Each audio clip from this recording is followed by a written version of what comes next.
कहानी भूतिया फ्लैट और 2000 रुपए का रेंट। अध्याय 1। सौदा बहुत सस्ता है। राहुल और सुमित पिछले 3 हफ्तों से मुंबई में एक अदद किराए का कमरा ढूंढ रहे थे। ब्रोकर ने जब उन्हें अंधेरी में 2 BHK का फ्लैट सिर्फ 2000 रुपए महीने में दिखाया तो राहुल की आंखें चमक उठी। भाई 2000 रुपए में तो आजकल अच्छा पिज्जा नहीं आता, ये पूरा फ्लैट दे रहा है, कोई गड्ढब दच तो नहीं?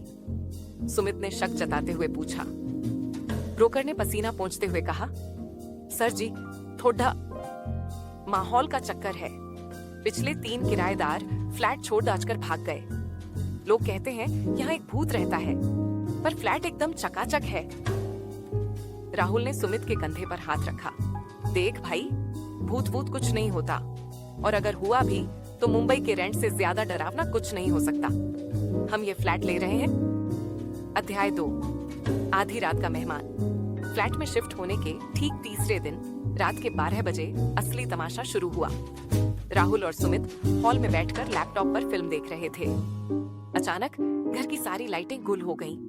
पूरा कमरा ठंडा पड़ी DDH गया, इतना ठंडा कि उनके मुंह से भाप निकलने लगी। तभी किचन से अजीब सी आवाजें आने लगी। खट खट, छन छन। सुमित, तूने किचन में कुछ रखा था क्या? राहुल की आवाज कांपी। नहीं भाई, मैं तो तेरे पीछे छुपा हूँ। सुमित ने राहुल की टी-शर्ट को कसकर पकड़ते हुए कहा। तभी हॉल के कोने से एक परछाई उभरी। सफेद साधी, बिखरे हुए बाल और हवा में तैरती हुई एक महिला। उसकी आंखें लाल थीं। वो भयानक आवाज में हंसी। हा हा हा, मैं इस घर की मालकिन हूँ। तुम दोनों की मौत मेरे हाथों होगी। अध्याय 3। मिडिल क्लास का लॉजिक सुमित डर के मारे सोफे के पीछे छुप गया, लेकिन राहुल, जो एक थका हुआ कॉर्पोरेट कर्मचारी था और जिसकी उस दिन बॉस से लड़ाई हुई थी, का डर अचानक गुस्से में बदल गया। राहुल सोफे पर उठकर खड़ित हो गया और चिल्लाया, ओह हेलो, तमीज नहीं है क्या? गेट नॉक करके नहीं आ सकती थी? और ये क्या मौत मौत लगा रखा है? हमने एग्रीमेंट साइन किया है, एडवांस दिया है ब्रोकर को। चुड़ैल उर्फ भूतनी जी एक पल के लिए चौंक गई।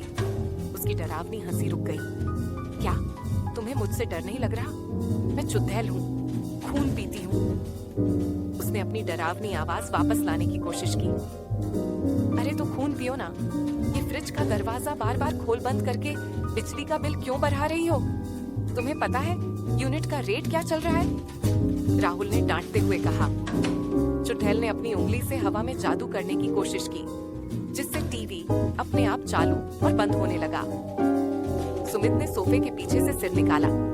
अरे भाभी जी, प्लीज टीवी खराब मत करो, कल ही नया क्रोमा कास्ट लगाया है, और वैसे भी रात के 12:30 बज रहे हैं। पार्टी डिहोसी कंप्लेंट कर देंगे तो सोसाइटी वाले हमें निकाल देंगे। अध्याय 4। चुड़ैल का डिप्रेशन। चुड़ैल हवा से नीचे जमीन पर आ गई। उसका चेहरा उतर गया था।